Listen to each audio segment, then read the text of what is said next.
G'day jabronis and fans of the PMC and this D-League. I am the Verd. I am in charge of your top plays for the week, and boy oh boy was this first one a doozy.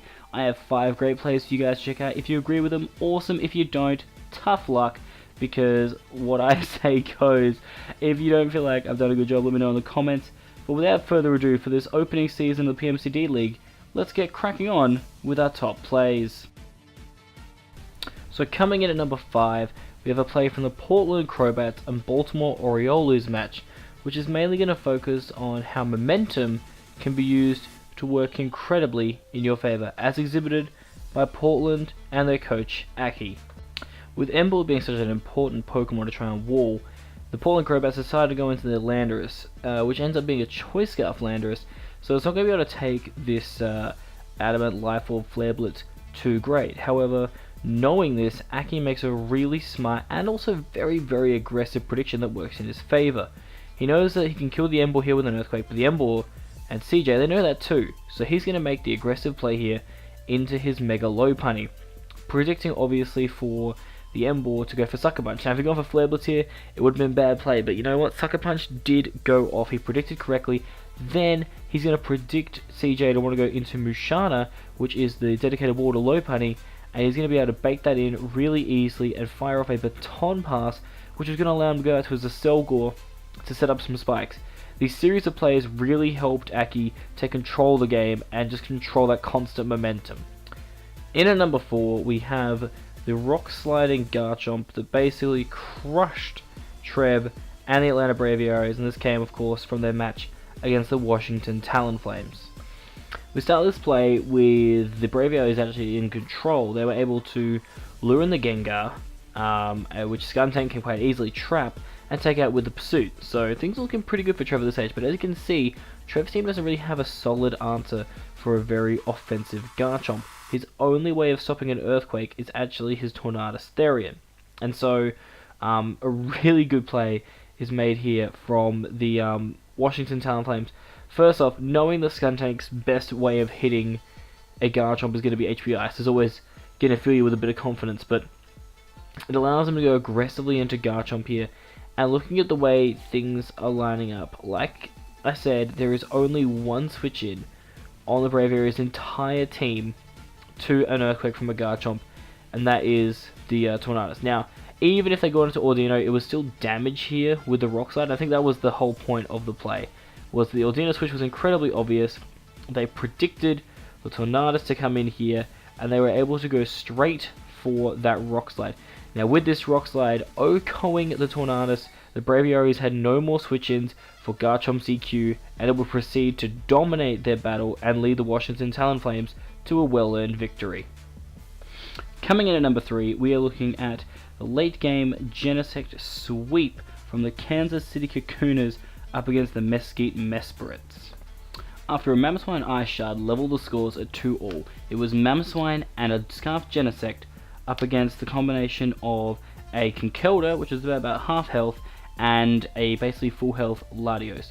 Now, as Adam describes in the battle, it's basically game over at this point for him, as the Conkeldurr should just come in, be able to eat up the Ice Shard, and then fire off a Drain Punch, giving him enough health to live any hit from Genesect. However, what ends up happening is that the Conkeldurr chooses at this point to go for a Mach Punch, and since it goes for the Mach Punch here, not only does it put itself now of dying to a download boosted Genesect Ice Beam, but because Genesect is Scarfed, it's going to allow Adam to not only be able to take out the Conkeldurr, which it shouldn't have really been able to take out. Like if Conkeldurr had gone for Drain Punch, it could have easily just killed off the Genesect here and healed up all the damage from the original Ice Beam.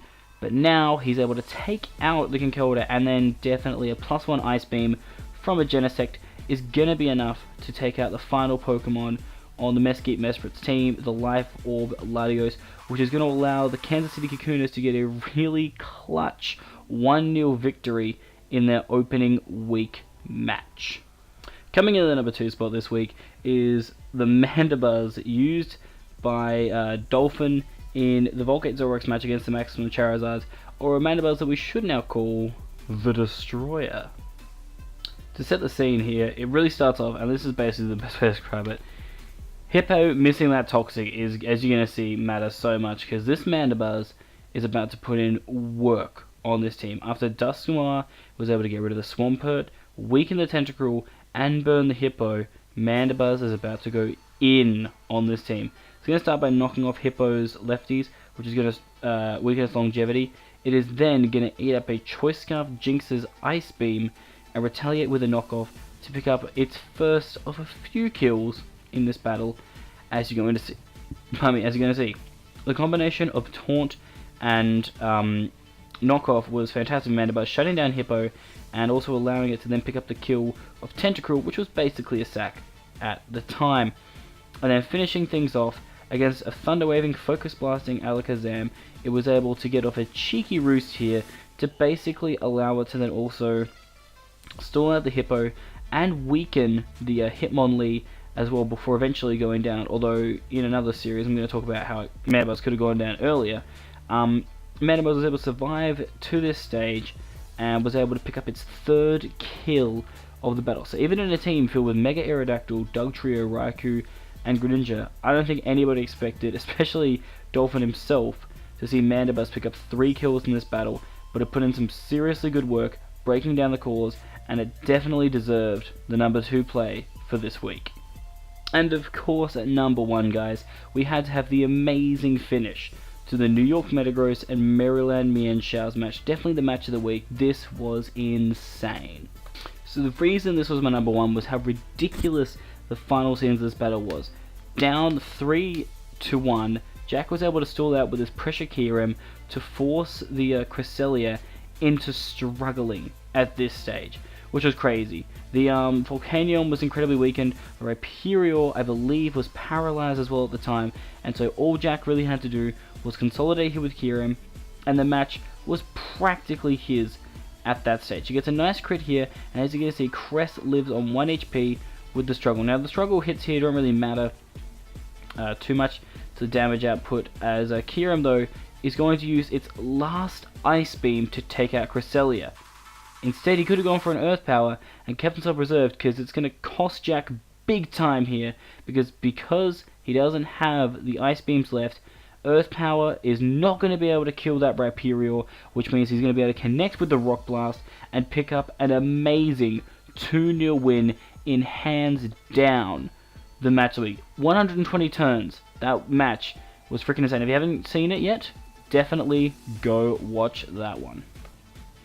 Well guys, that's going to do it for me for week 1 of the plays of the week. So our current reigning champion is more just a series of plays by RG and Jack. I'm going to give it like tied to both of them because it was an insane battle. They both played exceptionally well to pull it out to 120 turns of non-stop action. Said no one ever. It was a bit of a stall war, but it was still amazing play from both players throughout the match. So let me know if you feel there was a play that was better than that so far during the season. But our current reigning champion is going to be the clutch Rhyperior, living the Earth Power and picking up the win for RG. Next week, hopefully we can see even more amazing plays. I'm expecting some crazy stuff from the competitors, and in order for you guys to see that, you're going to need to not only subscribe to the D-League channel, or the PMC channel here, you need to subscribe to everybody that's a part of the D-League. And I don't just mean the battlers, I want you to also check out the other analysts that are working on this. We work hard on this stuff, and your support on this kind of thing is greatly appreciated. But if you feel like I did a good job, let me know on here. Let me know also via Twitter. I'll drop my Twitter in the description. And anyway guys, that is going to do it for me. I am the Verd, and I'm out this bitch.